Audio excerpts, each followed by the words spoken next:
तुम मुझे खून दो, मैं तुम्हें आज़ादी दूंगा। हमारी सफलता हमेशा असफलता के स्तंभ पर खड़ी होती है। माता का प्यार सबसे गहरा होता है, जो कि स्वार्थ रहित होता है। इसको किसी भी तरह से मापा नहीं जा सकता। याद रखिए, सबसे बड़ा अपराध अन्याय को सहना और गलत के साथ समझौता करना है। कर्म के बंधन को तोड़ना बहुत मुश्किल काम है। जो लोग अपनी शक्ति पर भरोसा करते हैं वो आगे बढ़ते हैं, और उधार की ताकत वाले घायल हो जाते हैं। हमारा सफर कितना ही भयानक, कष्टदायी और बदतर हो, लेकिन हमें आगे बढ़ते रहना ही है। सफलता का दिन दूर हो सकता है, लेकिन उसका आना अनिवार्य ही है। यदि संघर्ष न रहे, किसी भी भय का सामना न करना पड़े, तब जीवन का आधा स्वाद ही समाप्त हो जाता है। भक्ति की कमी ही सारे कष्टों और दुखों की जड़ है। जिस जगह पर शहद का अभाव हो, वहाँ गुड़ से ही शहद का खारे निकालना चाहिए। आज़ादी मिलती नहीं, बल्कि इसे छीनना पड़ता है। एक व्यक्ति एक विचार के लिए मर सकता है, लेकिन वह विचार उसकी मृत्यु के बाद 1000 व्यक्तियों के जीवन में खुद को अवतार ले लेता है। सफल होने के लिए आपको अकेले चलना होगा।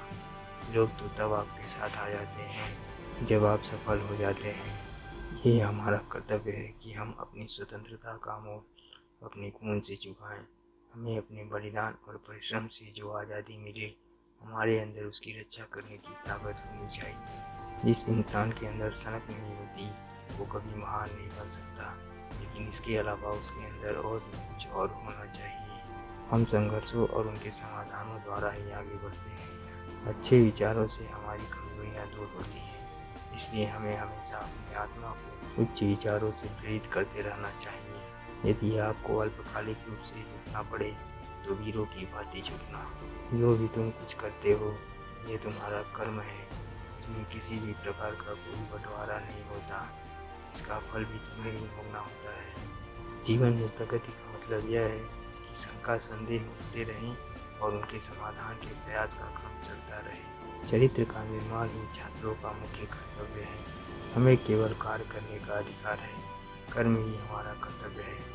कर्म के फल का स्वामी भगवान है, हम नहीं। समय से पूर्व की परिपक्वता अच्छी नहीं होती, चाहे वह किसी वृक्ष की हो या इंसान की। उसकी हानि आगे चलकर बदनी ही होती है। निसंदेह बचपन और युवावस्था में शुद्धता और संयम अति आवश्यक है। संघर्ष ने मुझे मनुष्य बनाया है। मुझ में आत्मविश्वास उत्पन्न हुआ जो पहले नहीं था। कष्टों का निश्चित रूप से एक आंतरिक नैतिक मूल्य होता है। मेरा अनुभव है कि हमेशा आशा की कोई किरण आती रहती है, जो हमें जीवन से दूर भटकने नहीं देती। मैं जीवन की अनिश्चितता से जरा भी नहीं घबराता। अपने कॉलेज के जीवन की दहलीज पर खड़े होकर मुझे अनुभूति हुई कि जीवन का कोई अर्थ और उद्देश्य है।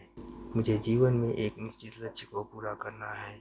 मेरा जन्म उसी के लिए हुआ है।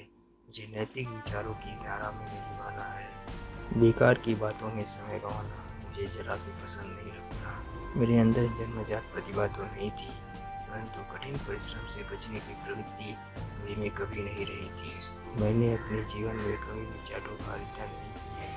दूसरों को अच्छी लगने वाली बातें करना मुझे पसंद नहीं आता। हमें बेचैन नहीं होना चाहिए, न ही यह आशा करनी चाहिए कि जिस प्रश्न का उत्तर खोजने में न जाने कितने ही लोगों ने अपना संपूर्ण जीवन समर्पित कर दिया, उसका उत्तर हमें 1-2 दिन में प्राप्त हो जाएगा। परीक्षा का समय निकट देखकर हम बहुत घबराते हैं, लेकिन एक बार भी यह नहीं सोचते कि जीवन का प्रतिफल परीक्षा का है। यह परीक्षा ईश्वर और धर्म के प्रति है। स्कूल की परीक्षा तो 2 दिन की है, परंतु जीवन की परीक्षा तो अनंत काल के लिए देनी होगी। उसका फल हमें जन्म जन्मांतर तक भोगना पड़ेगा। भावना के बिना चिंतन असंभव है। यदि हमारे पास केवल भावना की पूंजी है, चिंतन कभी भी फलदायक नहीं हो सकता। बहुत सारे लोग आवश्यकता से भी भावुक होते हैं, परंतु वह कुछ सोचना नहीं चाहते।